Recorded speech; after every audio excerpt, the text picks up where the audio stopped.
လက်အုပ်ချီပြီးနောက်ကညီညီလေးဆိုကြအနန္တ၅ပါးကိုရှ िख ိုးပါ၏ဗျာ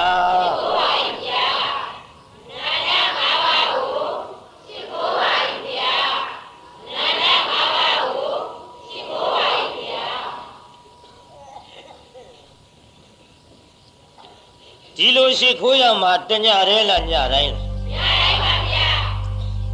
ဘုန်းကြီးကတညရဲရှ िख ိုးစေခြင်းလားညတိုင်းရှ िख ိုးစေခြင်းညတိုင်းရှ िख ိုးစေခြင်းပါဗျာရှ िख ိုးမှအမွန်းခံပြီးတိုက်တွန်းရတဲ့ဘုန်းကြီးမောကျူးနတ်မှာလားရှ မခိုးမှမောကျူးနတ်မှာရှ ခိုးမှမောကျူးနတ်ပါဗျာငါးညတိုင်တိုင်ကျင်းပတဲ့တရားပွဲကြီးမှာစီစီကားကားရောက်လာကြတဲ့ပိဋကဟာဒီကနေ့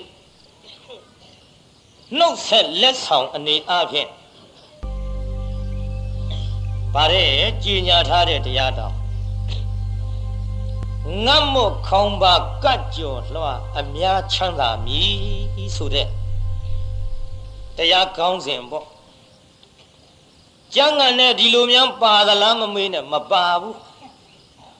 ကျုပ်ကရှာရှည်ပေးထားရမှတ်ကောင်းအောင်ဒီနေရာဓမ္မကတိကထာမောဝေရိတဘောလှုပ်လိုက်ကြဒီတရားကဘုန်းကြီးတို့တချင်းကလေးနဲ့ကတ်ဟောရတချင်းဆိုခြင်းနဲ့ဘုန်းကြီးဆိုတော့တချင်းနဲ့ကြီးကတ်ဟောနေတာပဲလို့လည်းအပြစ်မတင်ကြနဲ့အနုပညာရှင်များသည်ဖေတော့မောင်တော့တချင်းများတွင်မဆိုကြပဲနဲ့ဘာသာရေးဆွဲဆောင်မှုအနေအချင်းတရားနဲ့ပတ်သက်တဲ့ဓမ္မဂီတတချင်းတွေများစွာရေးနိုင်ကြပါစေဆိုနိုင်ကြပါစေဆိုတဲ့အနေမျိုးအချင်းဘုန်းကြီးတို့ကလည်းအဲ့ဒီလိုသာသနာရေးနဲ့ပတ်သက်ပြီးတော့ရေးတဲ့ဆိုတဲ့တချင်းတွေကိုအားပေးတယ်ပိဋကဒီကနေ့တချင်းနဲ့ကတ်ဟောမှာကမေလှမြိုင်ဆိုထားတဲ့သမင်းပရိသာဆိုတဲ့သချင်းနဲ့ကပ်ပြီးတော့ဟောရနည်းနည်းလေးနားထောင်ကြည့်ပေါ့ခြေစင်းလေးနဲ့အတန်ကတော့စချင်းဟောရမှာမို့အစဉ်ပြေခြင်းမပြေပါနစ်သွားရင်လည်းခင်ဗျားတို့ဝိုင်းဆယ်ကြတယ်ဗါတဲ့ကတ္တဗရှင်တော်နစ်မှာအော်မထွက်တဲ့ဘုန်းကြီးအတန်ပူမရတာဆိုရင်ဒါမှမကျေနပ်ဘူးထအောင်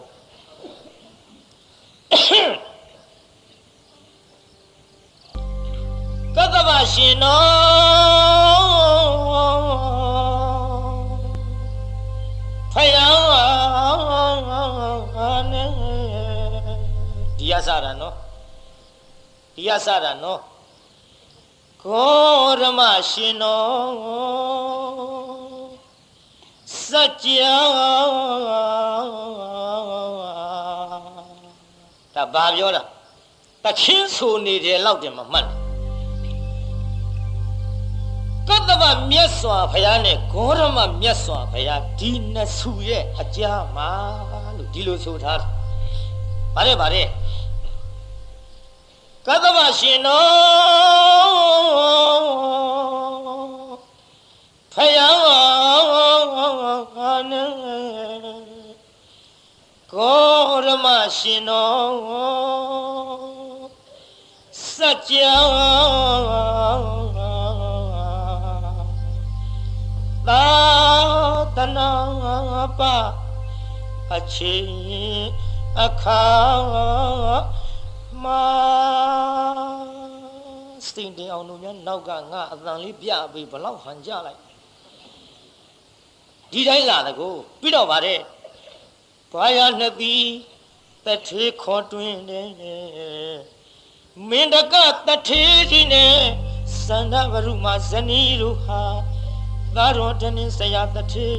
နဲ့သူမနာဒေဝီကျင်းဖဲလို့သာကျွန်းတော်ပုံနာတို့မှာအလုံးငါဦးစုပေါင်းနေထိုင်ကနားထောင်သာပြိဿဘာယာနာတိုင်းပြည်မှာတဲ့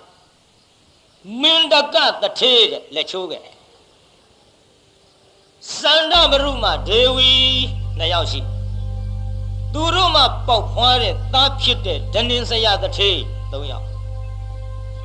ချွေးမဖြစ်တဲ့သူမနာဒေဝီ၄ယောက်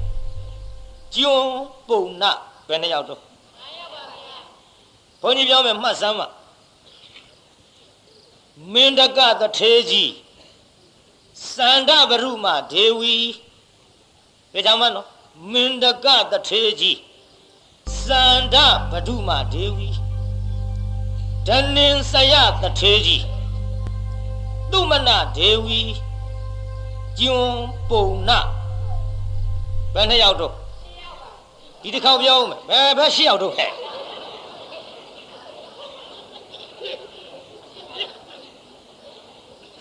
ဒီကောင်မလေးတွေတောင်ကြောက်ကြောက်ကြောက်နေအိတ်ချင်နေတာတဲ့အသေးချာနားထောင်ဟေ့မင်းတကတထေးကြီး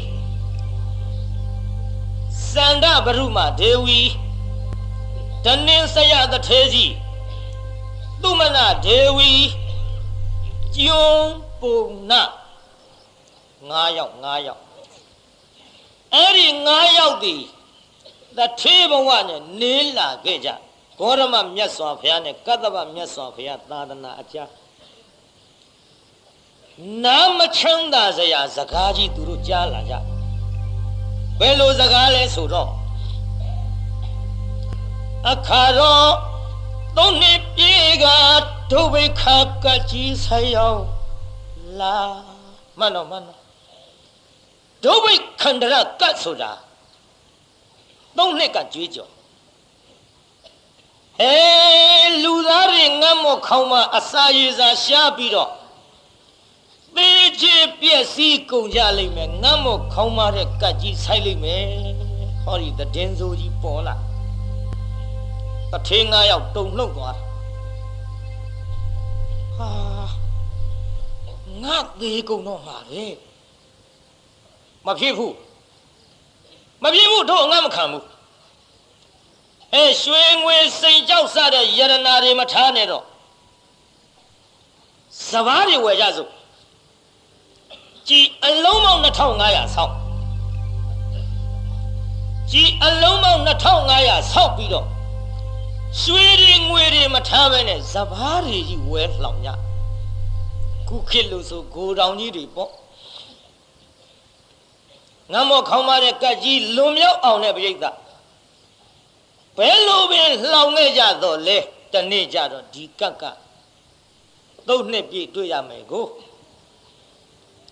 အဲ့ဒီကြည်အလုံးပေါင်း2500ကပို့တဲ့စဘာတွေကိုကျွတ်တို့ပုတ်တည်တဲ့ထက်ပုတ်ထဲကပို့တဲ့စဘာတောင်းတဲ့ကပို့တဲ့စဘာအိုးတဲ့ကပို့တဲ့စဘာဆက်လောင်းတဲ့အဲ့ဒီမှာကျန်းနေတဲ့စဘာများကိုမြင်ညက်နဲ့နယ်ပြီးတော့အိမ်နံရောင်မှာတထေးကတော်ကြီးကညာနဲ့ကတ်ဒီလိုညာနဲ့ကတ်ထားခဲ့တဖြည်းဖြည်းစားတော့လာလိုက်ကြတာဒုဗိကန္ဒရကတ်ဆိုင်မဲ့နှစ်ကြတော့ကြည်2500စဘာတွေကုန်ခဲ့ခင်ဗျားတို့ကအောင်းမေ့မှာပေါ့ဘုရားကြည်အလုံးပေါင်း2500ကစဘာတွေကုန်တယ်ဆိုတော့သူတို့9ယောက်ဘယ်လိုများစားပြည့်တုံးဘုရား9ယောက်ထဲစားတာမှမဟုတ်ပဲနဲ့တထေးဆိုတော့ကြေးကျွန်တွေကအများကြီးဝိသခဇတ်ထုတ်ထဲကြတော့ဒနင်းစရတထေးကြီးဆိုတာအဲ့ဒီမင်းတကရဲ့သားတာကေတမြို့တဲပြီးတော့တရားနာပြိဿမင်းတကတထေးရဲ့သားတော်မှကျွန်းရွာ14ရွာခြံရံထားကျွန်းရွာတရွာကိုကျွတ်တို့တီဟိုကဒေဝနံပိယတိတ်တမင်းအုပ်ချုပ်တဲ့တိုင်းပြည်တဲ့ကြီးတဲ့ကျွန်းရွာ14ရွာတထေးဒါတော့မင်းတကသားရှိသေးတယ်အဲ့ဒါမင်းတကတော့တထေး9ဦးဆိုတော့ကြေးကျွန်ဘလောက်များမယ်ဆိုတာနည်းနည်းလေးစဉ်းစားရင်သဘောပေါက်လောက်ကြည့်အခုကြည်2500စဘာတွေကုန်ခဲ့ကုန်တော့ကြေးကျွန်တွေခေါ်တယ်အမောင်တို့လာကြရှေ့ရောက်အောင်ခေါ်လို့မင်းတို့တွေငတ်ပြီးတော့သေကြမှာငါသနာလို့ ငါမီးပြီးတော့စားနေတဲ့လူအများကိုငါကျွေးချင်လွန်းလို့ကြည်အလုံးပေါင်း2500စပါးတွေလှောင်ခဲ့ပါတယ်ကွယ်တို့သို့တော်လည်းပဲတစ်ဖြည်းဖြည်းစားပြီးတော့လာခဲ့တာကုန်ကြပြီကွယ်တို့ဒါကြောင့်မင်းတို့ကိုငါမကျွေးနိုင်တော့ဘူး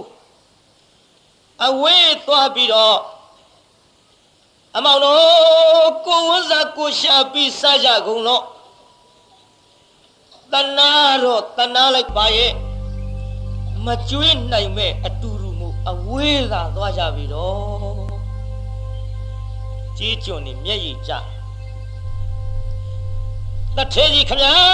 ကျွန်တော်တို့ပဲစီသွားလို့ပဲစီလာရမှာတော့နဂူကမှတထဲကြီးကိုမှီးပြီးတော့စားခဲ့ကြရတဲ့ကျွန်တော်တို့ဘဝအဝေးရောက်လို့လဲစားရမှာမဟုတ်ပါဘူးအဝေးရောက်လို့လဲမစားရမယ့်အတူတူတော့တထဲကြီးချင်ရင်မှာပဲမစားပဲနဲ့တထဲကြီးအမှုကိစ္စကိုကျွန်ုပ်တို့လုတ်ကင်ဆောင်ရွက်ပြီးတော့ဒီနေရာပဲသေခြင်းသေကြပါစေတော့အဝေးမသွားပါရစေနဲ့ငါမနှိမ့်ဆက်ကြပါနဲ့ကွယ်တို့မင်းတို့ရှိနေမှာတော့မကြွေးပဲနဲ့လဲငါဒီအမှုတွေမခိုင်းရပါဘူးဟိုတုန်းကတည်းမကြွေးနိုင်မဲနဲ့တော့ငါမခိုင်းရဘူးတဲ့ငါခိုင်းတာကိုလို့ရင်ထိုက်တဲ့ထိုက်တန်တဲ့ကျွေးမွေးမှုတော့ငါပြုကျင်တာပဲမကြွေးနိုင်မဲ့အတူတူတော့မင်းတို့သွားကြပြီးတော့ငါစိတ်ဆင်းရဲအောင်မနှိမ့်ဆက်ကြပါနဲ့အဲ့ဒီကြတော့လေအရှင်သခင်ကိုတနာလာသွားပါရစေခမညာတဲ့တထေးကြီးသွားပါရစေဆိုပြီးတော့တထေးကြီးနဲ့တထေးကတော်ကြီးရှေးခိုးပြီးတော့အဝေးသို့ထွက်ကြရှာသည်တထေး9ယောက်ပဲစားလာခဲ့ကြသူတို့9ယောက်ပုတ်ထဲကအိုးထဲကတောင်းထဲကဒီလိုစားလာခဲ့တထေးကတော်ကအိမ်နိုင်ရန်ကိုမြင်ညက်နဲ့ညံနဲ့ကတ်ထားတဲ့စပါးတွေကိုရေကလေးနဲ့ကျင်လိုက်တော့9ယောက်စားလောက်တော့ရအဲ့ဒီစပါးလေးလူခိုးမှစိုးရင်လို့အိုးထဲထည့်ပြီးဇလောင်းပုံးလေးနဲ့ပိတ်ပြီးမြေကြီးထဲတွင်းတူးမြုပ်ထားဆိုတယ်နော်စပါးကိုမြေကြီးထဲမြုပ်ရတဲ့ဘဝပေးသားကြီးခုခမည်းတော်တွေစပါးကိုဒီလိုများအိုးကလေးတဲ့ထဲပိတ်ပြီးတော့မြေကြီးထဲမြုပ်ရသလားပြိဿမဟုတ်ဗျာဘယ်မြုပ်ရမလဲငတ်မော့ခေါင်းပါတဲ့ကတ်ကဆိုင်မှမဆိုင်ဖဲနဲ့ဆိုင်မှမဆိုင်ဖဲနဲ့မြုပ်ရဘူးခမည်းတော်တို့ဘောဆန်နေစပါးတွေဒါကြောင့်တရားနာပြိဿကြီးဟိုခမည်းတွေတော့ခမည်းတော်လိုမဟုတ်ကြပဲနဲ့မြေကြီးထဲမြုပ်ထားကြောက်စရာကောင်းတယ်နော်ပြိဿကြီးငတ်မော့ခေါင်းပါတဲ့ကတ်ဆိုင်လာလို့ရှိရင်ယောကန္တရကတ်နောက်ကလိုက်ရဲ့လိုက်မှာဘောစားတဲ့အစာမှမစားရတော့မစားတဲ့အစာတွေစားလာမဖြစ်တဲ့ယောဂါတွေဖြစ်လာလို့အဲ့ဒါယောကန္တရကတ်နောက်ကလိုက်ရဲ့ကြောက်စရာကောင်းဒါတွေလားလို့ဆိုတော့မဟုတ်ဘူးငတ်လာရင်ဒုပိကန္တရကဖြစ်လာရင်သတ္ထန္တရကလည်းပါလာနိုင်တယ်ငတ်မရှက်တဲ့ကြိုက်မရှက်တဲ့ပြီးတော့ပါတယ်ငိုက်မရှက်သုံးပါငတ်လာပြီဆိုရင်တောင်းလိုက်မယ်တောင်းလို့မရရင်ခိုးလိုက်ခိုးလို့မရရင်လူကြလိမ့်မယ်လူလို့မရရင်တတ်လိမ့်မယ်တဲ့ဘိယသာလူချင်းတတ်တဲ့တတ်ထန္တရကဒုဗိကန္တရကစငတ်လာရင်လူချင်းတတ်တဲ့ကတတ်ထန္တရမစားတဲ့အစာတွေစားလို့ယောဂန္တရကနာယောဂတွေများပြီးသေးကုန်ကြအမှန်တန်ကြောက်စရာကောင်းကြည့်အခုစပါးမြေကြီးတဲ့မြုပ်ထားရငတ်မော့ခေါင်းပါတဲ့ကတ်ကြီးကြောင့်ဒီကနေ့တော့တထေးကြီးကပြန်လာတဲ့ဘုရင်ထံက တထေးကြော်ကြီးရဲ့ဘာလေးများစားစရာရှိတို့အော်ပုတ်ထဲအိုးတဲ့တောင်းတဲ့ဆလောင်းတွေကစဘာတွေကုန်ခဲ့ပြီလေတော်အမြင်ပဲဒါပေမဲ့လို့ကျုပ်အိမ်နံရံကိုမြင်ညက်နဲ့ကတ်တဲ့စဘာလေးတော့ကျင်ထားတာရှိတယ်9ယောက်စာလောက်လူခိုးမှဆိုလို့ကျုပ်မြေကြီးတဲ့တွင်းတူးမြုပ်ထားတယ်တော့အဲ့ဒီစဘာလေးသွားဖော်လိုက်စဘာလေးတွေထောင်းဖုတ်ပြီးအခွန်ချွတ်လိုက်တော့တခွက်9လမယ်လောက်ပေါ့ဗျာရလားတခွက်ဆိုတာနိုးစီဘူး4လုံးရှိ9လမယ်ဆိုတော့9လုံးရှိ9ယောက်စာလောက်ရတယ်ဆိုကြပါစို့အဲ့ဒီ9ယောက်စာလေးကိုပြောတယ်တထေးစီတဲ့ထမင်းရဲ့လို့စားရင်တော့တနတ်သေးစားပြီး9ရက်ပြည့်သေးယုံရှိတာနောက်ထပ်မျောလင်းချက်ထမင်းမရှိဘူးဆံပြုတ်လေးကျူတော့ရင်တော့ကျွတ်တို့နတ်ပေါင်းများစွာတောက်ရလိမ့်မယ်ဆံပြုတ်ဖဲတောက်မလားထမင်းမဲ့စားမလားထမင်းမဲ့စားကြမှာတယ်ကွယ်ဆံပြုတ်မတောက်ချင်ဘူးဒါနဲ့ထမင်းချက်လိုက်ထမင်းကြက်တော့တထင်း9ယောက်စားမလို့တရားနာပြိတ္တာဟန်ပြညပကံများလေးတွေနဲ့ခူးပြီးတော့တထင်း9ယောက်လဲစားမလို့ပြင်ပြီးပါလေရောလာပြီပြိတ္တာကြီးဗါတဲ့အခုတချင်းလေးကပြစ္ဆေကဗုဒ္ဓရှင်မြတ်ကြွားများလို့အလှကံဝင်ရောက်လာခုမစားရင်သေးနောက်မင်းသေးရမှမလွဲပါခွန်နှစ်ရက်မြတ်သာအသက်ရှင်မှုအရေးဆိုတာလေအဲ့ဒီလိုပြစ္ဆေကဗုဒ္ဓကြွလာပြီနန္ဒမူလှိုင်ဝကတပိတ်တော်ကြီးပိုက်လို့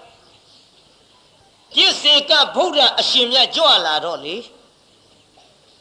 မြင်မိတထေးကြီးဟာအလှကံပုဂ္ဂိုလ်ကြွလာပြီဟဲ့မင်းကမင်းနောက်ဘဝကပြုတ်တဲ့ဒါနမစင်ကြယ်လို့ဒီဘဝပစ္စည်းချမ်းသာတဲ့တထေးဖြစ်တော်လဲကြည်အလုံးပေါင်း2500စဘာတွေကုန်ခဲ့တာပေါ့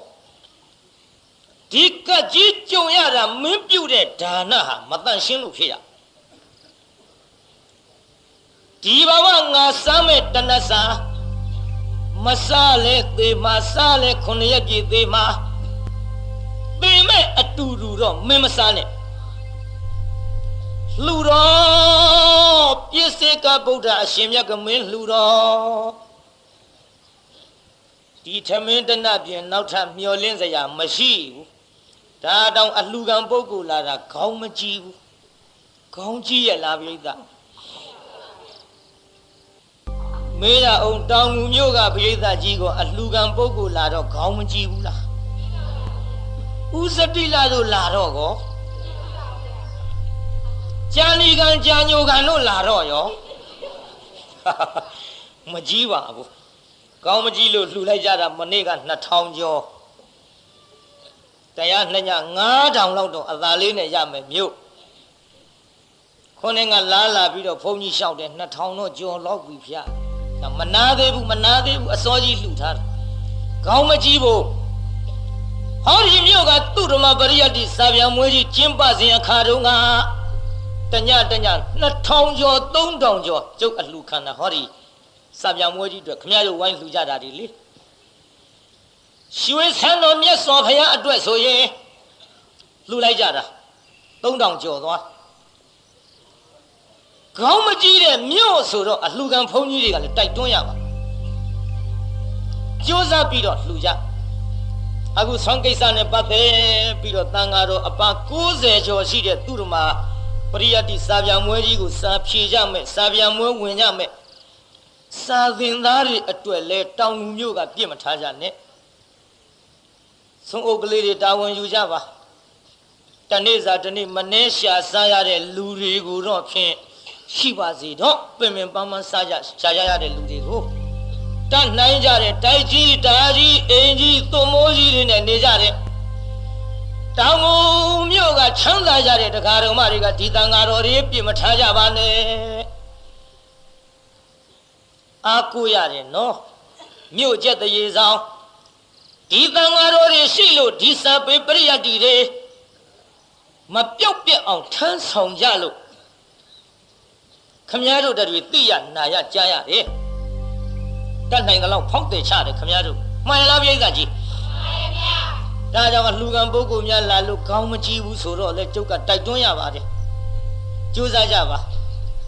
ဒါကြောင့်ဘုန်းကြီးလေဟိုဆွမ်းအကျိုး၅ပါးဆိုတာတောင်တရားနာပြိဿဟောခဲ့ဘူးပါလေဟောခဲ့ဘူးလားပြိဿကြီးအဲဆိုကြည့်စမ်းမနောက်ကသက်ရှိစင်လာကျုပ်တန်ကရေးတဲ့ကတ်မအော်လို့ပါ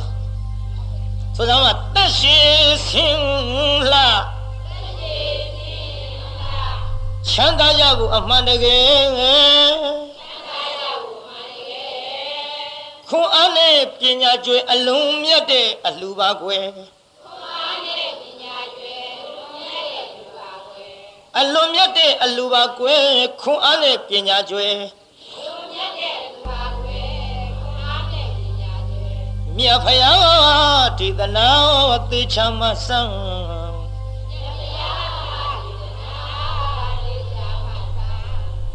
အင်းကိုထိုးကြောင်းပြခဲ့တယ်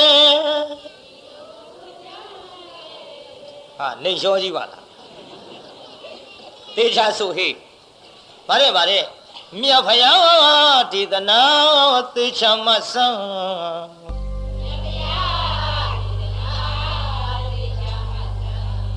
အင်းကိုထိုးကြောင်းပြခဲ့တယ်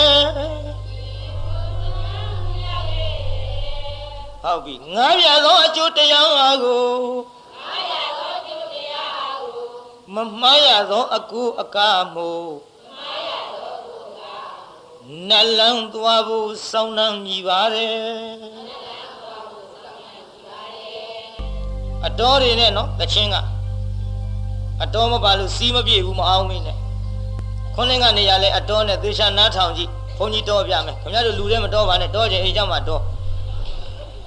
လူတဲ့အတော်လွဲနေပဲနဲ့လို့အဲဘုန်းကြီးနည်းနည်းလေးတော်ပြနားထောင်ကြည့်ငါရသောအကျိုးတရားကိုမမှားရသောအကူအကားမို့ဟုတ်ပါလေဗါတဲ့ခွန်းလင်းကညစကပြန်လိုက်တာအကောင်းထမရဒုပါဦးခင်ဗျားတို့လည်းနားထောင်ကြိုလဲဆိုရတာဗါတဲ့အစကသက်ရှိစင်လာချမ်းသာကြဖို့အမှန်တကယ်ခွန်အားနဲ့ပညာကျွယ်အလုံးမြတ်တဲ့အလှပါကွယ်အလုံးမြတ်တဲ့အလှပါကွယ်ခွန်အားနဲ့ပညာကျွယ်မြတ်ဖယားဒေသနာသေချာမဆန်းအင်းကိုထိုးကြောင်းပြခဲ့တက်တနဲ့ဒူနဲ့တန်းနဲ့ဟာဒီလေဒါကြောင့်အတော်ပါတယ်လို့ပြောရ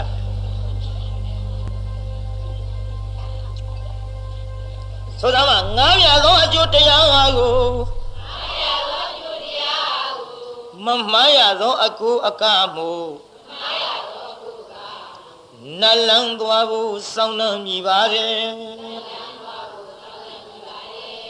ဒီနေရာလဲအတော်နဲ့နော်သူကခွန်းနေကလို့တက်တန်နဲ့မတော်ရဘူးခတ်လျှောလျှောလေးနှိမ့်ပေးရငါးပြသောအကျိုးတရားကိုမမှားရသောအကူအကားမို့နလန်းသွားဖို့စောင်းနှံမိပါတယ်တက်တက်နဲ့ဒူနဲ့တက်နဲ့သူကဒီလောက်ရှိတော့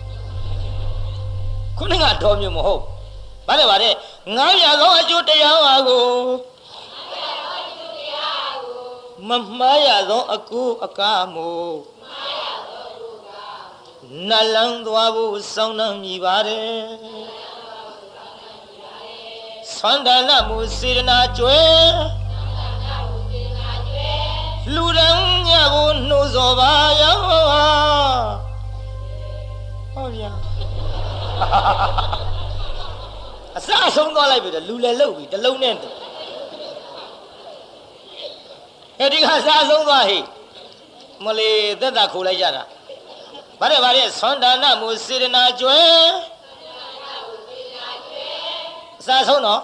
လူရန်ညကိုနှိုးစော်ပါရော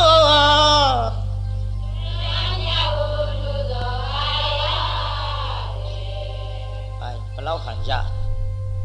တောင်ငူမြို့ဆိုတာအထူးပြောစရာမရှိလို့ဘာတွေပဲဆိုဘာတွေပဲပြောဘုန်းကြီးအပေါ်မှာ ဆရာတော်သံဃာတော်ရှင်မြတ်များနဲ့တကွလူကြီးမိဘတွေခွင့်လွတ်ပြီးသားမို့လို့ကျုပ်ကလည်းຫນွယ်စိုးဆိုပြီးတော့ဟိုဟာဆိုပြဒီဟာဆိုပြ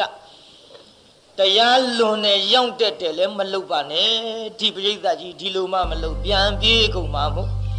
ဒါလေးတွေနဲ့ဆွဲဆောင်ပြီးတော့ဆွမ်းကြိုးလူငယ်ကလေးတွေတောင်အောင်မြောက်အောင်ဆိုမဲ့အစားဒီလိုသချင်းလေးဆိုရင်တန်မိုးရှိအသက်ရှိခြင်းအစင်လာခြင်းချမ်းသာကြီးခြင်းခွန်အားကြီးခြင်းပညာကြီးခြင်းမှန်လားပရိသတ်ကြီးဆိုကြည်သားမှာတက်ရှိစင်လှချမ်းသာရဗလဉာဏ်ပညာဘယ်နှပါတော့၅ပါးဆွမ်းကြိုး၅ပါးရှိ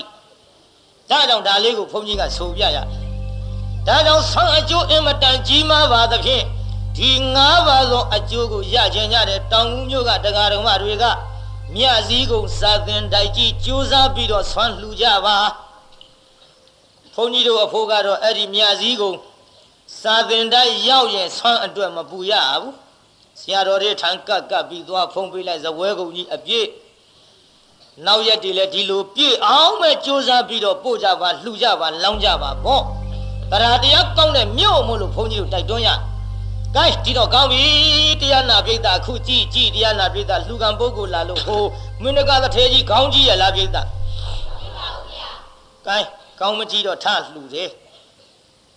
အလူခံတော်မူပါဗျာတပိတ်ကြီးနဲ့ရက်တဲ့ပြစ္ဆေကဗုဒ္ဓသွားလှူတော့တပိတ်ကလေးဖွင့်ပေးတဝက်လောက်ကြတော့လက်ကဗျတထဲကြီးတဲ့ငါကြီးမလှူနဲ့ဟဲ့မင်းဖို့တဝက်ချံအောင်ငါအကုန်လှူရင်မင်းဘာစားမလဲကွယ်လို့တဝက်ချံအောင်လို့ဗဇက်ကမမိတ်တော့လဲမိတ်တော်မူတဲ့ကဲ့သို့လက်ကလေးကံပြအလူကံပုဂ္ဂိုလ်များကတရားဓမ္မတွေပေါ်ငဲ့ပုံလေးငဲ့ဘူးလားပြိဿကြီးအချို့ကြတော့လဲသမန်ငါရှံငါကျွတ်တို့ဘုန်းကြီးတွေတောင်ပြောမြောက်ပြောနေဘုန်းကြီးတွေကဘာမှသိတာမဟုတ်ဘူးသူတို့မလှူတာတခုသိတာတဲ့လူတွေဖြင့်နေမအားညမအားရှားဖွေနေရဘာမှသူတို့သိတာမဟုတ်ဘူးတဲ့တရားဓမ္မတွေပေါ်လဲဘာမှငဲ့ညတာမဟုတ်ဘူးတဲ့တချို့ကဘုန်းကြီးတွေကိုတရားနာပြိဿလူဘိုလလောက်ထင်နေတောင်ပြောမြောက်ပြောနေတချို့တရားတွေကများပြောသေးဒုံလမ9ရက်ဝတ်တာတောင်3ရက်တစ်ပိုင်းနဲ့ကိစ္စချောတဲ့လူတွေကမင်းပြင်းဘုန်းကြီးဝတ်ပါလားကွာဘုန်းကြီးတွေလူပြင်းကြစကားများကြည့်ရှုပြောကြစမ်းလွဲတဲ့ထင်လို့ပြောနေမလွဲပါဘူးဘုန်းကြီးဘဝမလွဲပါဘူးတရားနာပြိဿလွဲတဲ့ထင်ကျွတ်တို့ကစမ်းကြည့်လို့ပဲမှာခဲ့သူများလူတာလက်ဆေးအသာ၌စားတာလွဲတယ်ဆိုရင်ကိုင်းယောက်ျားတွေအကုန်လုံးသင်္ကန်းဝတ်ကုန်မှာပေါ့ဗျယောက်ျားတွေအကုန်သင်္ကန်းဝတ်ကုန်ကိုင်းမိန်းမတွေဘယ်နဲ့လုံးမလို့ဘလူရှာချွေးမလို့ဗျဒါပြောတာလွယ်တာမှတ်လို့သူတို့ပြောတယ်တန်ဃာတော်အရှင်မြတ်များစီဝိနည်းတော်သိက္ခာပုဒ်တွေကိုထမ်းပြီးတော့မလှုပ်သားမလှက်သားလွယ်ဘူးဗျတသွေးတဲ့တသန်နဲ့တညီတဲ့သိက္ခာပုဒ်တွေဆိုအတူထမ်းဆောင်ရဝိတ္တသင်္ကန်းကြတော့ကြည်အောင်ဝိနည်းတော်နဲ့အကိုက်ခင်ဗျားတို့လိုအင်ကြီးလက်ရှိဝတ်လို့မရဘောင်းမီကြီးဝတ်လို့မရခေါင်းလောင်ကြီးစွတ်လို့မရပေါ့လေခေါင်းလောင်ဝတ်တဲ့ခေတ်ဆိုတော့ပြောရလွယ်တာမဟုတ်ဘူးဒါကြောင့်တရားနာပရိသတ်ကြီးတန်ဃာတော်တွေကိုအမှတ်မထင်ငါတို့မငယ်ဘူးမသိဘူးတရားဓမ္မတွေရဲ့ပေါ်မှာအလိုက်မသိဘူးလို့တော့ထင်မသေးပါနဲ့အခုအလှကံပုဂ္ဂိုလ်ကငဲ့ဘုံကိုကြုတ်ပြောနေတယ်ငဲ့လို့ဘောမြခမရတို့လှူတာတွေဖုံးပေးပြီးတော့တန်ဃာတော်ရှင်မြတ်တွေကသီလလေးဖြစ်တော့ပေးသွားကြရေစက်လေးဖြစ်တော့ချသွားကြမေတ္တာတုတ်လေးဖြစ်တော့ချိမြင့်သွားကြဆွမ်းလူမောဒနာလေးဖြစ်တော့ဟောသွားကြအလကားစားလို့ဖြစ်တာမဟုတ်ဘူးစာသင်ရင်စာသင်စားမသင်ရင်စာချစာမချရင်တရားဟောတရားမဟောရင်တရားအားထုတ်တောင်းလေးတောင်းဘုန်းကြီးဘုံကတောင်းကတော့ရခင်ဗျားတို့လူသားတွေစားနေရတန်တွေတန်ငဲစားရတာလွယ်တာမဟုတ်ဘူးကြည်အောင်ဆက်ရတယ်ဘုန်းကြီးဘဝကြည်အောင်မဆက်ရင်လေဟောဘုန်းကြီးများပြန်တော်မူရင်လူတွေလိုသပိတ်သွတ်လို့မရဘူးရှူးဆိုသွားတာဘယ်သွားတာတုန်းတော့မမေးနဲ့သွားတာကျွတ်တို့ကြားဘူးတဲ့စကပုံလို့ဆိုကြောက်เสียကြီးမြုံနာကြောင်းပေါက်နွားနှကောင်မယုံလို့တကားတယောက်ကဇွတ်ရိုက်တယ်ဘုန်းကြီးကတနာလို့သွားရှာရှည်လိုက်တော့ဟိုကရှာခောက်တာပေါ့ ရိုက်ပါနဲ့ကွာတဲ့မင်းမယုံနိုင်လို့လူလည်းမပြောတတ်မငိုတတ်မယုံနိုင်လို့ပါဗျဆင်းကြီးမကန်တတ်တနာစရာမရိုက်နဲ့ကွာမင်းရှင်ကရှယုံနေတာမြေသားနဲ့မယုံနိုင်လို့ဥစ္စာဘုံကရှာရှိလိုက်တယ်အာရိုက်မှာပေါ့ကိုတော်တဲ့သူနောက်ဘက်ကဘုန်းကြီးဝေသူများလူတာတွေစားပြီးစိတ်ပတိမှမစိတ်ခဲနဲ့တော့ဟာမကြတဲ့လူ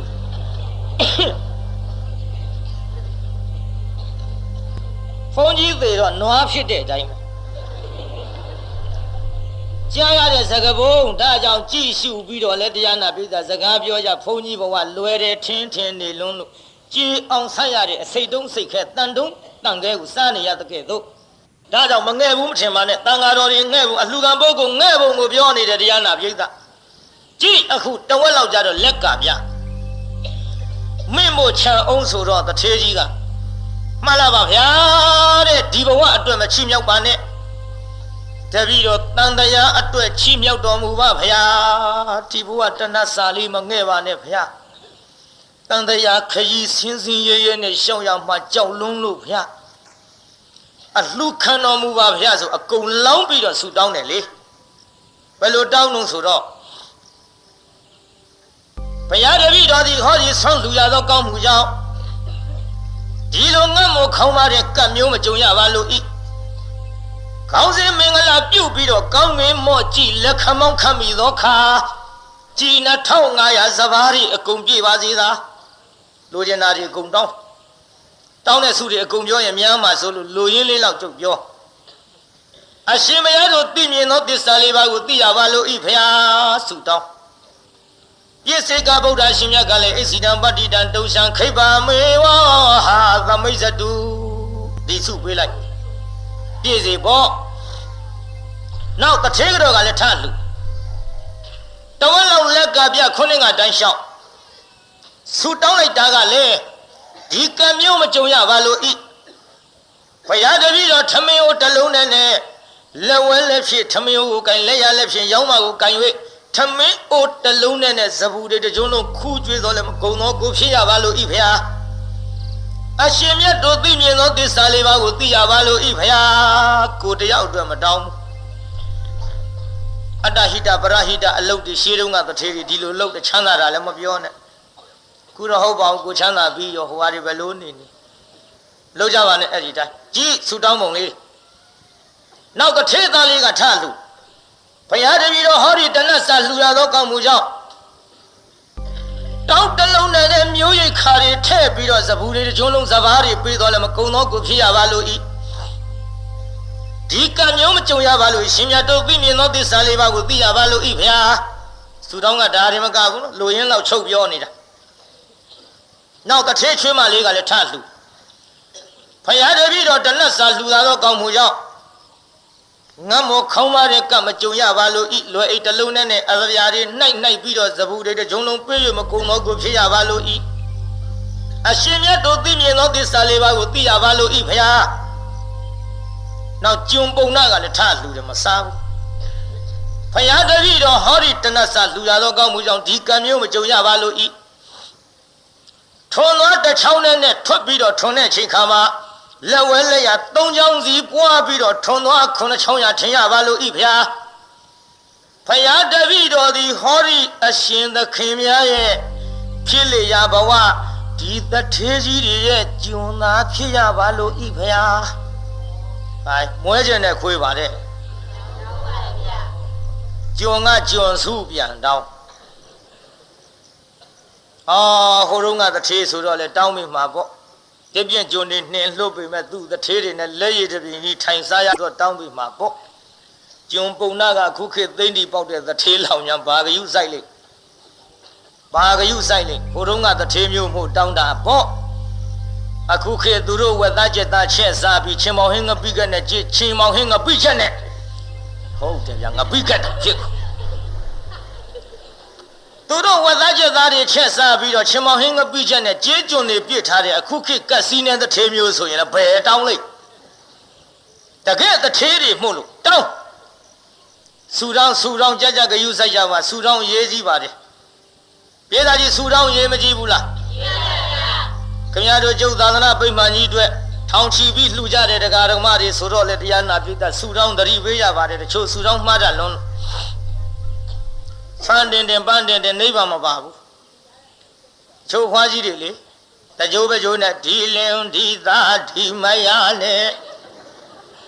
ဒီအစတောင်းမှတ်ထားအောင်သေးသေးချာချာတချို့ကြတော့ငှက်ဖြစ်တောင်တကိုင်းနဲ့ဆင်ဖြစ်တောင်တကျွန်းနဲ့တရိษံဖြစ်တောင်သိခဲအတူဝါခြင်းဘယ်လိုဆူတောင်းနေမှလည်းမသိဘူးတချို့ကိုယ်အတန်လည်းကိုမကြဘူးဖွားကြီးတွေနောက်ဆက်တွဲလေးပါသေးဥမာကွာကန်တိုင်းမှပြဲဆိုတာ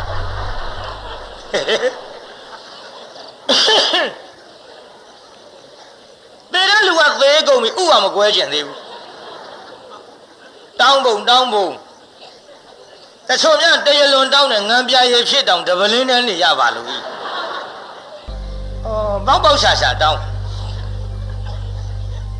ဆူတောင်းကယူဆိုင်ကြနော်ဆူတောင်းမှားတတ်မြင်ဦးလားတရားနာပြည်သားရှမ်းဖိုးကြီးတယောက်လေမဆက်တော်ရဖရသွားဖရဖူးပြီးတော့တကိုးကြီးတဲ့ဆူတောင်းပြည့်တယ်ဆိုတော့တောင်းနှလုံးထားရတာပင်ပန်းလွန်းလို့ဖယားတပည့်တော်ဟောဒီပန်းစီမိဖယောင်းနဲ့လူရသောကောင်းမှုကြောင့်နိဗ္ဗာန်တော့မတောင်းမဲနဲ့ထမ်းလာတဲ့တောင်းနှလုံးဖြင့်ပေါ့ပါရစေပါဖယားဆူတောင်းပုံကြည့်တော့သူကတောင်းနှလုံးပေါ့ပါစေဆူတောင်းတော့နောက်ကလူတယောက်ကတောင်းနှလုံးအလစ်သုတ်သွားပြီခိုးသွားပြီမရှိဘူးဖယားဆူတောင်းပြီးတောင်းနှလုံးထမ်းမလို့လှည့်ကြည့်လိုက်တော့မရှိဟောဗျာငါတောင်းနှလုံးမရှိအဲ့ဒါလေးဟောဒီဖယားဆူတောင်းပြည့်တယ်ဆိုတာဟုတ်တယ်သူကပေါ့ပါစေတောင်းထားတာကိုဖယားတကိုးကြည့်ရင်တော့တခိုးပေးရအဲ့ဒါလေးဒီဖယားဆူတောင်းပြည့်တာဟုတ်တယ်လို့ဖယားချိန်မုံပေမဲ့လို့ဆူတောင်းပြည့်တာလွန်လှကြည့်လားရဲ့လို့အမလေးခုတော့ထမ်းစရာမရှိအောင်တောင်းပေါ့တဲ့ဖယားပါလားနော်ပစ္စည်းကုန်တော့ဖယားပြန်အပြစ်တင်ဆူတောင်းပြည့်တာလွန်လှကြည့်ရဲ့လို့အမလေးလွန်သနော်နောက်ကပါတယ်တော့ဟဲ့လွန်သနော်မန်းရွှေဆက်တော်ဆိုတာအဲ့ဒီတုန်းကစပေါ်တာဆူတောင်းပစ္စည်းကုန်လူပန်းနဲ့တော့ဆူတောင်းမှားရဲ့ဒါပေသည့်တရားနာပြည်သားဆူတောင်းကြောင်လဲကိုတော်လေးတစ်ပါးတော့မြဲသွားဘူးတဲ့ရန်ကုန်မှာကိုတော်လေးတစ်ပါးကငါမှားစားရှိကုန်မှားတော့တော်ပြီတဲ့ဘုန်းကြီးဘုရားနေရတာလူထွက်တာကောင်းတယ်ပြင်းစရာကောင်းဘယ်နဲ့မိုးလင်းချမ်းဆေးဆုံးခံထွက်ဆုံးခံပြန်လာရောင်းနဲ့ဆုံးခံရတာလေးသပိတ်လဲစည်းလောက်ပိုက်ရိုက်စားပြီးစားတဲ့စားကျက်တရတမောအိတ်ညစားပြန်မနဲ့မိုးလင်းဆုံးခံထွက်သွန်စားတပိတ်ဆေးကြောမောက်စားတဲ့တရတမောအိတ်စားကျက်ညစားပြန်မနဲ့မိုးလင်းဆုံးခံထွက်စဉ်းစားလက်ဆက်သက်တဲ့ဘုန်းကြီးကခြာလဝတ်လဲနာတော်ပြီးပြင်းနဲ့ထွက်တာကောင်းတယ်ဒါပေမဲ့လို့ရွှေတကုံဖယားဝတ်ပြုတ်ပြီးမှငါထွက်မယ်ဆိုပြီးတော့ဖယားဝတ်အပြုတ်သွားတာလူထွက်မဲ့နေ့တက္ကမတယောက်ကလည်းကိုတော်လေးလာတာမမြင်ဘူးဖယားရှေ့ထိုင်ပြီးဆူတောင်းဖယားတပည့်တော်ဟောဒီပန်းစီမိဖယောင်းတိုင်းလှူဒန်းပြီးတော့ဖယားတပည့်တော်သည်ရှေ့ခိုးရသောကောင်းမှုကြောင့်ဒီဘဝကစပြီးတော့နောက်ခါမှာဖုံးကြီးလူတွေများနဲ့ဖြင့်ဘယ်ဘဝကမှာဘုဇိုးနဲ့ဟောဗျာဘာလဲသူဆူတောင်းတာလူထွက်မလို့ဒီကလာတာတက္ကမနောက်ဘာတွေတောင်းအောင်မလဲလို့ထနာထောင်တော့လေဒါပဲဖယားတပည့်တော်သည်ဟောဒီပန်းစီမိဖျောင်းနိုင်လှူဒန်းပြီးတော့ရှ िख ိုးရသောကောင်းမှုကြောင့်ဖယားတပည့်တော်သည်ဘုန်းကြီးလူတွေများနဲ့ဖြင့်ဘယ်ဘဝကမှာဘဝတောင်ချီလိုက်တက္ကမဒီဘုန်းကြီးလူတွေတဲမုံတော်ပြီကွာထွက်ဘူးဆိုပြီးတော့ရန်ကုန်ကိုတော်လေးတစ်ပါးမြဲသွားဘူးတဲ့တက္ကမဆူတောင်းကြောင့်အဲ့ဒီလိုဆူတောင်းမျိုးတော့လေအတော်သားပရိသတ်ကြီးဒါကြောင့်တရားနာပရိသတ်ကြီးဆူတောင်းမှကိုဆိုရင်လို့သတိပေးနေပါသည်ကိုင်းဒီလိုနဲ့တထေငါဥတရားနာပရိသတ်လှူတော့ပြည့်စေကဗုဒ္ဓကပြည့်စေလို့ဆူပေးပြီးပြန်ကြွဒီကလည်းတရာပလဝဟိုကလည်းတရားနာပရိသတ်ကြီးတခိုး80ပတ်နဲ့ဆိုတော့နန္ဒမူလှိုင်ဝကြွသွားလိုက်တာသပိတ်တစ်လုံးတည်းနဲ့ပြည့်စေကဗုဒ္ဓအရှင်မြတ်900ကိုထုတ်ပြီးကတ်လိုက်တာဖုံးပေးလို့မကုန်နိုင်အောင် ဒါတွေကိုမြင်ရတော့တရားတရားကသိအာကြီးဝမ်းမြောက်ကြတာပေါ့ဒီလိုနဲ့စားစရာမရှိလို့တရားနာပရိသတ်အိတ်ကြရောပေါ့နောက်အိတ်ရကနိုးတော့တထေးကြီးကမေးဟေးတထေးကတော့ကြီးဘာတော့ဝင်းနေပူလောင်လိုက်တာကွာစားလိုက်တာစားစရာများမရှိဘူးလားဟောတော့ဒုက္ခပဲသူအတိသားနဲ့နောက်ဆုံးတနတ်စာလေးပြည့်စေကဗုဒ္ဓကျွမ်းလာလို့9ယောက်စလုံးလှူလိုက်ကြတာထမင်းအိုးဆေးကြောထားပြီသူအတိသားနဲ့ဟေးတနာလိုက်လေချင်းတထေးကြီးကိုတနာလိုက်လေချင်းတထေးကြီးဘာမှစားစရာမရှိတော့ပါဘူးလို့လည်းငါပါဇက်ကထွက်ရမှကြောက်လိုက်ပါပြီတရားနာပရိသတ်ကြီးစားစရာမရှိတော့ဘူးလို့ပါဇက်ကမထွက်ရဘူးတဲ့မရှိဘူးဆိုတဲ့စကားကိုသုံးရမှကြောက်သွားတယ်ကြောက်ဘူးလားပရိသတ်ခင်ဗျားတို့လည်းနောက်မရှိဘူးဆိုတဲ့စကားသုံးရမှကြောက်တော့မလားပရိသတ်ကြောက်ပါဘူးလူလိန်နေရှိရသားနဲ့လိန်လိန်ရောဘာဖြစ်မရှိဘူးဘာဖြစ်မရှိဘူးမြင်မလားတရားနာပြည်သားတို့လေတဲ့ဈေးမသွားရသေးလို့တနတ်စာလောက်ကျက်သွန်လေးငရုတ်လေးချီးပါလို့ဆိုတော့တို့တောင်တနတ်စာရှာချင်းရမှာဘာဖြစ်မရှိဘူးပြောတယ်ခင်ဗျားတို့မထာတော့သေချာမရှိဘူးဆိုတဲ့စကားသုံးရင်လုံးပါပါပြီးတော့ခင်ဗျားတို့မွဲကုန်လိမ့်မယ်ရှိရသားနဲ့မလိန်ကြနဲ့မှန်ရလားပြည်သားကြီးဇဘူရိတ်နမိတ်ထွန်းတဲ့ကျွန်းနဲ့ဘာမှလို့နမိတ်ထွန်းတဲ့ကျွန်းမြခင်ဗျားတို့ဟိုတုန်းကပြောနေကြလွန်ခဲ့တဲ့နှစ်တွေကဘယ်နဲ့တော့ဟိစီးပွားရေးဆိုမစားတာပါဘူးကွာခင်ဗျားတို့စကားတွေနဲ့ခင်ဗျားတို့ပဲမစားတာပါဘူးကွာအသောအလုံးတွေပြောပါတယ်တယောက်နဲ့တယောက်တွေ့လို့နှုတ်ဆက်တာကအစငါတူမပဲကလာတော့ကျမဈေးရလာတယ်ငါတူမချမ်းသာပါစေတော်တော်လေးချမ်းသာပါစေတော်ကောင်းမှုလားပြိတ္တာမေဘယ်လာတော့ဟဲ့ငါတော့လာတယ်ကွာချမ်းသာပါစေကွာတကယ်ချင်းလည်းချမ်းသာပါစေကွာကောင်းမှုလားကောင်းပါဗျာနောက်တယောက်နဲ့တယောက်တွေ့ရင်ဘယ်လိုပြောတော့ချမ်းသာပါစေဘယ်လိုပြောမလို့ချမ်းသာပါစေခုတော့ဟုတ်ပါအောင်တယောက်နဲ့တယောက်နှုတ်ဆက်တာကစားမင်းမသေးသေးပဲကိုကွာမသေးလို့တွေ့နေမှပြန်တောင်ပြောမြောက်ပြောနေအတိတ်မရှိတဲ့စကားကြီးရှောက်သုံးကြနမိတ်ထွန်းတဲ့ကျွန်းတော်တရားနာပိဿဇဘူရိတ်တောင်ကျွန်းဘာမှလို့တော့မပိဿမြင်မလားအယူတော်မင်္ဂလာတို့လက်ဖြတ်ဇက်ဖြတ်ရှာဖြတ်အင်မတန်နမိတ်ဖတ်ရဲဘရင်ရှိအုပ်ဆောင်ကြီးနဲ့အုပ်ထားဘာမှမမြင်ရဘဲနဲ့ဖွင့်မကြည့်ဘဲနဲ့ဘာကောင်ရှိတုံမေးတယ်ဗျခမရတို့ကျွတ်တို့ဘဲနဲ့လှုပ်ဖြေမလို့ဟိုမှာကြည့်တရားနာပိဿနမိတ်ကြည့်လိုက်တော့လမ်းဆင်တွေ့ခဲ့ဩဆင်တော့အုပ်ဆောင်နဲ့အုပ်နိုင်ဆင်းနဲ့တူတာဘာရှိတုံးဝက်ဘာကောင်လုံးမေးတာဝက်သားဆိုတော့လည်းကြွားကြကြီးဝက်နဲ့တူတာဘာရှိတုံးကျွဲဖြစ်နိုင်တဲ့အုပ်ဆောင်တဲ့ကျွဲမလာပါကျွဲရှိကြောင်းပါဗျာဟဲ့ပြင်းပြဗျာကျွဲတော့မှန်းနေပြီကွမလာပါဘယ်နှကောင်ရှိတယ်ဆိုတာရှင်းဆက်ပြီးစင်မေးတော်မူပါဗျာဟဲ့အယူတော်မင်းကဘယ်နှကောင်တော့ဟဲ့မေးလိုက်လမ်းတွေ့ခဲ့တဲ့ဆင်က3ကောင်တွေ့ခဲ့တော့မှန်လားပါ3ကောင်ရှိကြောင်းပါဗျာရဲကြီးနမိတ်ဖတ်ဖြီကျွက်ကတကောင်နဲ့အုပ်ထားတာ3ကောင်ဆိုတော့ဟာမဟာဖွင့်ဆိုပြီးဖွင့်လိုက်တော့ကျွက်မကြီးကအဲ့ဒီထဲတင်ကျွက်ကလေး2ကောင်မွေးနေဟော3ကောင်နမိတ်ထွန်းတဲ့ကျွန်းဘာမှလို့ပြီးတော့ဘရင်ရှိရွှေကုတ်အေးလေးချတာလက်နဲ့ဆမကြည့်ပဲနဲ့အချိန်မလောက်ရှိတုံးမေးတော့လေလမ်းစင်တင်းကိုကတ်တီကျိုးနေတာတွေ့ခဲ့တဲ့နမိတ်နဲ့ဖြေချလိုက်တဲ့ကတ်ကျိုးဆိုတော့မှန်လားပါကိုကြသားရှိကြောင်းပါဗျာချေကြီးတရွေးသားမရော့ဘူး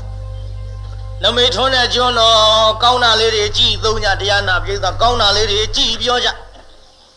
ခင်ဗျားတို့ကနမိတ်မရှိတဲ့စကားတွေအလွန်သုံးဒါကြောင့်တယောက်နဲ့တယောက်တွေ့ရင်ငါတူမှာချမ်းသာပါစေတော်တော်လေးချမ်းသာပါစေရှင်ကောင်းလားဟဲ့ကောင်းပါလေဗျာဘာကြီးချမ်းသာပါစေငါတူလေးလည်းချမ်းသာပါစေကွာကောင်းမှုလားကောင်းပါလေဗျာဘုန်းကြီးပြောလို့ချမ်းသာပါစေဆိုပြီးဘိုက်ထဲကသေပါစေဆိုတဲ့စိတ်ကြီးနဲ့လည်းမလုံနဲ့အဲ့ဒါအပေါ်ပဲတရားနာပြိတ္တာတကယ်မေတ္တာစိတ်လေးတွေမွေးလို့ မေတ္တာမိုးကြီးရွာရဲ့ဟဲ့ဒိုတိုင်းပြည်ချမ်းသာတယ်ဆိုတာမြေကြီးလက်နဲ့ခတ်တာကလွဲလိမ့်မယ်ဟဲ့တခုခန်းနေရင်ဒီလိုလက်ထည့်ပြောပါသေးတာမေတ္တာခေါင်းပါတဲ့လူတွေဆိုတော့မြေကြီးလက်ခတ်တာကလွဲလိမ့်မယ်တခုခန်းနေရင်ဆိုတာမထည့်လို့ဖြစ်ကုန်မဖြစ်ဘူးတို့ကြကတိကတ္တကမြေကြီးလက်နဲ့ခတ်တာမလွဲဘူးလို့ဘုန်းကြီးကပြောတော့ကွာဆိုပြီးကန်ကျန်းစင်မော်ရိုက်လွဲမှာပေါ့တခုခန်းနေတာကို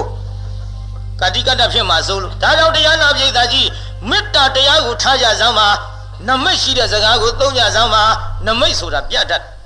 ကျုံမကွေးသွားတရားဟောမနှစ်ကကားခွေးနှစ်ခါတိုက်တန်ကြိုးရောက်လာတယ်တပည့်တယောက်ကအဖေသေးတယ်တပည့်တယောက်ကအမေကြီးသေးနမိတ်ဘာမှလို့ဒါကြောင့်ခွေးများမတိုက်အောင်ကြည့်မောင်းပါကွာလို့တရဝါတဲ့ခွေးတိုက်တာတော့မကောင်းဘူးလို့ကတတလုတ်တဲ့ခွေးသေးရောကွာမလုံးနဲ့ကွာခွေးတိုက်ကားနာတယ်အင်မတန်ဆိုးတဲ့နမိတ်ကွာလို့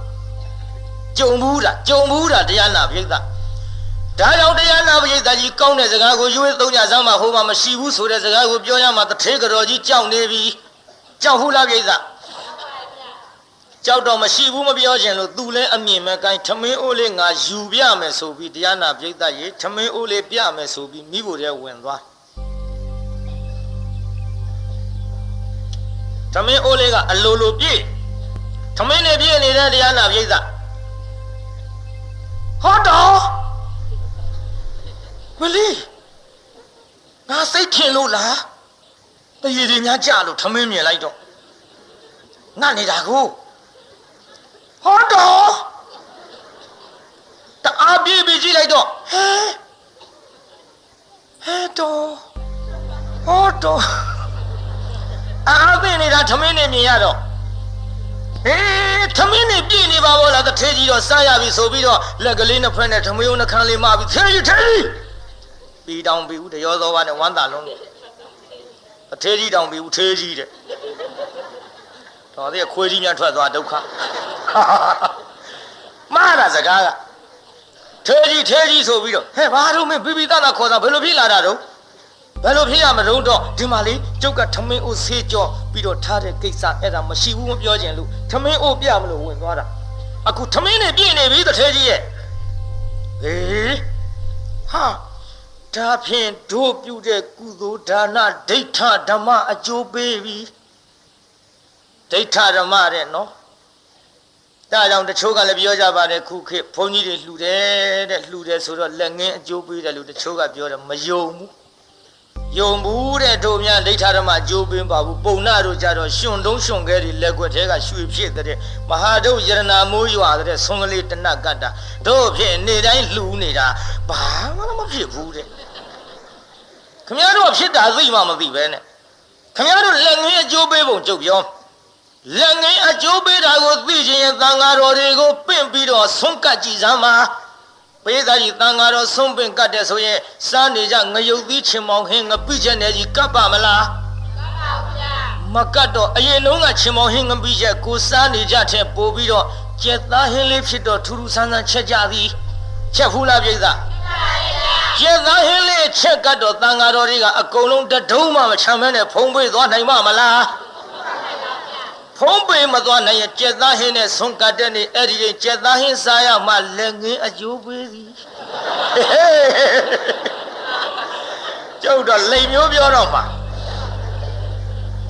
ဟာဒီမြာစီကိုစားတဲ့နိုင်ကဆရာတော်ဥဒိဋ္ဌခနဲ့တကွာတန်ဃာတော်ပင့်ပြီးတော့အလင်းသိရဆုံးကတ်ကြည်စမ်းမှအကျိုးပေးပုံနဲ့ပေါ်လာလိမ့်မည်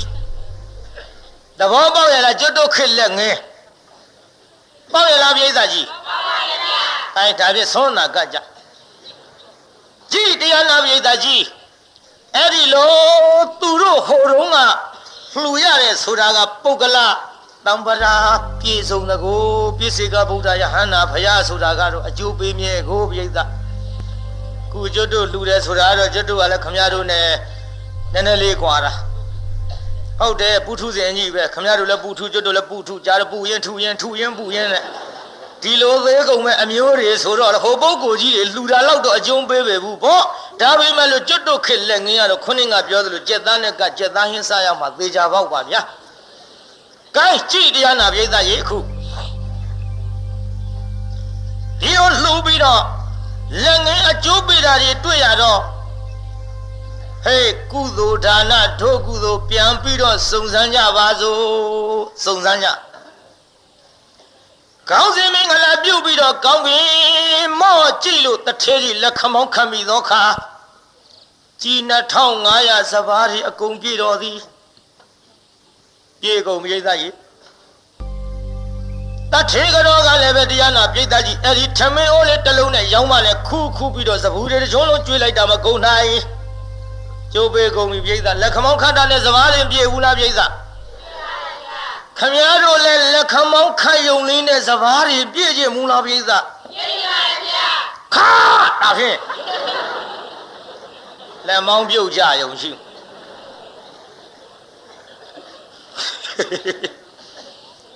ဘုန်းကြီးပြောတာနဲ့နောက်ရက်တော့လက်ခမောင်းခတ်တော့မထင်အေးကိုအေးနှစ်ဖင်ကဟောဒီနာနေပြီးတော့ကောင်းငင်မော့ကြီးလက်ခမောင်းခတ်စမ်းဘေးရတော့ပြောမှာတခါအေးဘာလောက်တာပါလေကိုအေးဘာလောက်တာလဲဘုန်းကြီးလက်ခမောင်းခတ်ပြည့်တယ်ဆိုလို့ကိုအေးရေခတ်ချင်ခတ်ကြည့်ပေါ့ပြေးတာကြီးလဲအိမ်ရောက်ရင်ကိုအေးရှိကထွက်ပြီးခတ်ချင်ခတ်ကြည့်ပေါ့မဟုတ်ဘူးနော်လက်မောင်းပြုတ်ရင်တော့ကြုတ်တာကိုမရှိဘူးကိုသဘောနဲ့ကိုလှုပ်ဟိုတုန်းကအကျိုးပေးတာတွေပြောနေတာကြည့်ထမင်းရိုးတစ်လုံးနဲ့ခူးကျွေးလိုက်တာပြိဿကြီးကုန်ရလားပြိဿကုန်ပါဘူးဗျာအဲ့ဒီလိုစပူတွေတကြုံလုံးကျွေးလို့မကုန်တဲ့ထမင်းအိုးမြန်ပြိဿကြီးလိုချင်ကြဘူးလားလိုချင်ပါရဲ့ဗျာရှောင်းဝဲကြကျွတ်တော့မှပေးနိုင်မယ်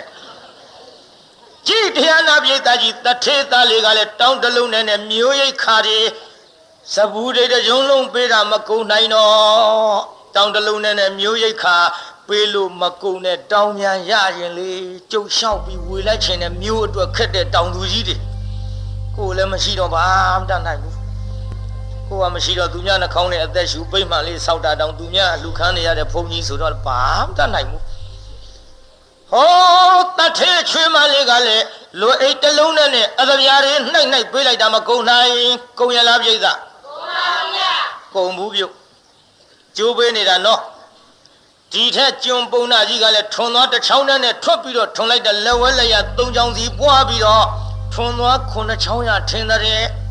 ဒါကြောင့်ခုခေတ်ထွန်သွား9ချောင်းတက်နေကြတဲ့ပုံနာကစတာနဲ့ဒူပါရဲ့တရားနာပြိဿပုံနာကစတာနဲ့ဒူပါရဲ့အဲ့ဒီလိုတစ်ချောင်းနဲ့များ9ချောင်းရထင်းတဲ့ထွန်သွားပြိဿကြီးလိုချင်ဘူးလားလိုချင်ပါဗျာထဲဆက်တင်ငှားစားဘယ်အဲ့ဒီထွန်နဲ့ကောင်းတာပေါ့ထဲဆက်နဲ့ဆိုတော့လူကအသာထိုင်လိုက်ယုံပဲဒီတော့ဆင်းပြေတာပြိဿစက်မှု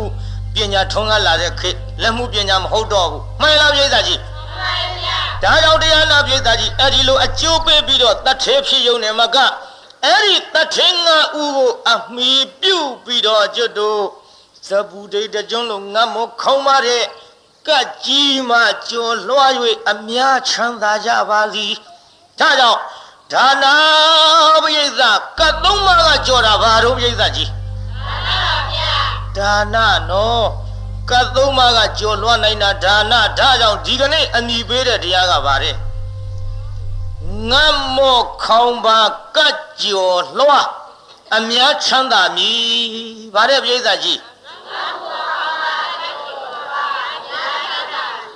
ဒါကြောင့်ဆွမ်းဒါနကြိုးစားပြီးတော့ပြုကြပါလှူကြစမ်းပါဒါနဒုစက်ညှုပ်ကြစမ်းပါကောင်းမှုလားပြိဿကြီးမှန်ပါဗျာဩလှူတဲ့ပုဂ္ဂိုလ်ဆိုပေမဲ့လို့လှူတဲ့ပုဂ္ဂိုလ်ကလည်းအရေးကြီးတယ်ပြိဿ၄မျိုးလောက်ရှိတယ် gain စိုးကြည်စမ်းနောက်က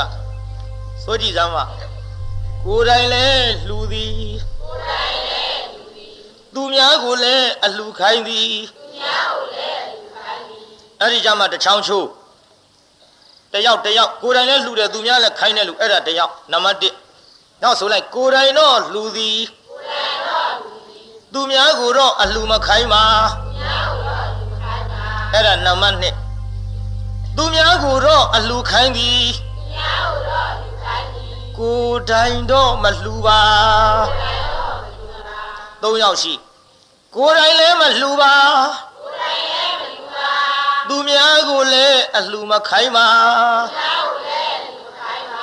အဲ့ဒါနံပါတ်4လှူတဲ့ပုဂ္ဂိုလ်ပဲနှမျိုးတော့ကိုယ်တိုင်လည်းလှူတယ်သူများကိုလည်းအလှူခိုင်းတယ်ဆိုတဲ့လူကြတော့အကျိုးပေးတယ်ပြိဿရေခုရွှေဆန်းတော်ဂောဘကများနဲ့တကွ တရားပွဲကြီးကျင်းပပြီးတော့ကိုလည်းအကုန်ခံတယ်သူများလည်းတရားနာရအောင်ဟင်တရားရှိရှိနဲ့နိဗ္ဗာန်ဆိုလှုပ်တဲ့အခုတကုံတိုက်ကကိုအေးတို့လိုပေါ့လေ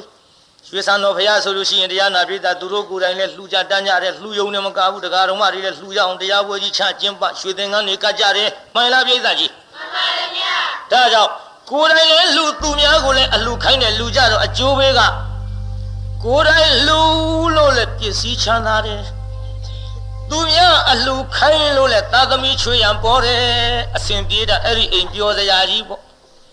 ကျွေးရမယ့်လူတွေလည်းရှိတယ်ကျွေးလဲကျွေးနိုင်တယ်ပြောစရာကြီးပေါ့ကောင်းမှုလားပြိဿနံပါတ်1ကောင်းပါရဲ့ဗျာအကောင်းဆုံးပေါ့နံပါတ်2ကြတော့ကိုယ်တိုင်တော့လှူတယ်သူများခိုင်းရလားမခိုင်းဘူးကိုယ်တိုင်လှူလို့ပစ္စည်းတော့ချမ်းသာပါရဲ့သူများအလှူမခိုင်းလို့သာသမီအချွေရန်ကမရှိဟမ်းမကြဘူးနံပါတ်2ပစ္စည်းတော့ချမ်းသာလို့တိုက်ကြီးတဲပြီးတော့တန်တကားကြီးတကြွကြွနဲ့အိမ်နဲ့2ယောက်ထဲတစ်ဆေချောင်းမှတောင်ကြောက်ရ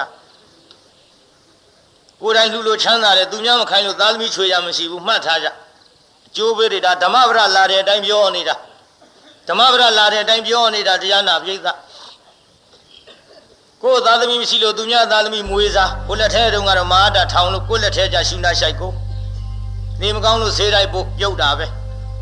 ကြုံပေဘူးတရားနာပြည်သားသူများမခိုင်းလို့သာသမီချွေရမရှိဘူးအထီးကြောင့်ဘဝနဲ့နံပါတ်2တဲဟမ်းကြဘူးတချို့ကြတော့လေတရားနာပြည်သားကိုယ်တိုင်မလှူပေးမဲ့လို့သူများတော့ခိုင်းတယ်သူများလှူပြီးတော့ကိုယ်တိုင်မခိုင်းတဲ့နံပါတ်3လှူကြတော့တရားနာပြည်သားကြီးသူများခိုင်းလို့သာသမီချွေရနေကတော့ဘောပါရဲ့ကိုယ်တိုင်မလှူလို့စားစရာကမရှိဆင်းရဲလို့မွဲပါတယ်ဆိုမှသာသမီတွေကတဖြုတ်ဖြုတ်ဆင်းရဲတော့ကလေးတွေကြိမ်ဆဲတယ်ဒင်းတော့သေချင်းစိုးနဲ့သေးကုန်ပါမသေးဘူးရမာတာထောင်လို့ဘယ်လန်းထွက်နေနေ RTP ဝင်မဆောင်ဘူးတဲဘူးအကျိုးပေးတွေဟာမကြဘူးပြိဿမွဲလေသာသမီပေါ်လေဒါနတော့ဘုရားဟောတဲ့အတိုင်းပြောနေတာဥစ္စတိကလောက်ကြဟောနေတာမဟုတ်ဘူးကိုယ်တိုင်လည်းမလှူဘူးသူများကိုလည်းအလှူမခိုင်းဘူးဆိုတဲ့လူကြတော့သာသမီချွေရလည်းမရှိစားစရာလည်းမရှိမဟာမြတ်မုနီဘုရားကြီးမြောက်မုတ်ချွင်ခောက်ဆိုတာမျိုးတွေနံပါတ်4အဆိုးဆုံးပေါ့ဒါကြောင့်တရားနာပရိသတ်ကြီးလှူတဲ့ပုဂ္ဂိုလ်4မျိုးတို့တွေနံပါတ်1ရဲ့2ရဲ့3ရဲ့4ရဲ့အဲ့ဒီနံပါတ်4မျိုးပဲနံပါတ်ကြိုက်တော့လူလေဒီအကောင်းဆုံးကြိုက်နောက်ကလူတွေနံပါတ်4ပြန်ကြိုက်ဖြေကိုနံပါတ်ကိုတတ်ကြပေသာကြီးနံပါတ်4မျိုးထဲမှာအလှပုဂ္ဂိုလ်4မျိုးထဲမှာဘယ်နံပါတ်ကြိုက်တော့ကောင်းဆုံးရွေးကြိုက်နံပါတ်1ကြိုက်ရင်နံပါတ်1နဲ့တူအောင်လုပ်ရလိမ့်မယ်နံပါတ်1ကြိုက်တဲ့လူတွေဆိုတော့လက်တစ်ဖက်ကအိတ်ထောင်နေနိုင်ကိုယ်တိုင်လှူဖို့လေကြံတဲ့လက်တစ်ဖက်ကနီးတဲ့လူပြစ်မထားခဲ့တဲ့ဟိုမှာဇပွဲကုန်ကြီးသွားပြီးတော့ကြုံကြိုက်တုံးလှူကြည့်ကြဆိုသူများခိုင်းကျုပ်တရားတော့ဆင်ပြေနော်ငွေများများရမယ်တရားပေါ့လေဒါကြောင့်နံပါတ်1ကြိုက်လို့ရှိရင်တော့ကိုယ်တိုင်လဲလူသူများလည်းခိုင်းကြပါနံပါတ်1ဖြစ်အောင်သာကြိုးစားကြပြီးတော့ခိတ္တရဆိုင်လို့ဟာဗတိုင်းပေးမယ်ငတ်မောခေါင်းမှာကကြော်လွှမ်းအများချမ်းသာစီဆိုတဲ့တရားဟာတထေးဖြစ်တဲ့နေရာမှာဏီကုန်းပြန်ချုပ်ပါတယ်ဗျာဒါကြောင့်ဗမာတွေကမမေ့မလျော့မပေါ့မဆာသောတတိတရားဖြင့်တံပါရိထမိမိတို့ရည်မှန်းသမျှလွယ်လင့်တကူရှိလို့မပင်ပန်းကြပါဘူးဆိုရင်ဖြင့်နောက်ပိုင်းလွန်ငန်းဆွေးကဇတ်တော်ကြီးမနာကြခင်တတ်ဆွမ်းသမျှကြိုးစားပြီးတော့လူထောင်နိုင်ကြပါစေကုန်သတည်း